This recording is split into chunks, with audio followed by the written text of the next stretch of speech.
Hello বন্ধুরা, তোমরা কেমন আছো? আজকে দুপুরের মেনু দেখো, এক হাঁড়ি ভাত করে নিয়েছি মিনিকেট চালে, বড়া ভাজা, আর এদিকে হচ্ছে 14 রকম শাক, চতুর্দশীতে 14 রকম শাক খেতে হয়।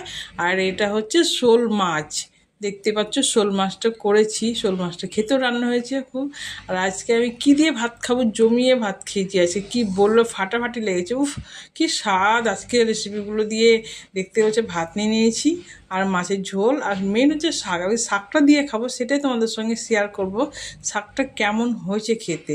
যাই হোক, শাকটা দিয়ে ভাতটা একটু মাখিয়ে নিচ্ছি ভালো করে, আর দেখে তো মনে হচ্ছে ভালো হচ্ছে। এবার শাকটা এবার খাবো, খেয়ে দেখি কেমন টেস্টি হয়েছে।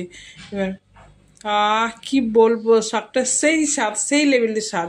এটা একদম মাঠে কুড়িয়ে নিয়ে এসেছি, কুড়িয়ে নিয়ে এসে রান্না করেছি। শাকটা খেতে দারুণ হয়েছে, কি বলবো। তোমরা এরকম কেনার থেকে কুড়িয়ে নিয়ে আসবে, কাছে মাঠ থাকলে, জায়গা থাকলে, ফাঁকা জায়গা থাকলে। অবশ্য শাক ফাঁকা জায়গাতে হয়, খেতে খুব সুন্দর লাগছে শাকটা। যাই হোক বন্ধুরা, তোমরা 14 শাক যদি খেয়ে থাকো অবশ্যই কমেন্ট করো, লাইক করো। ভিডিওটা এখানে শেষ করলাম, টাটা বন্ধুরা।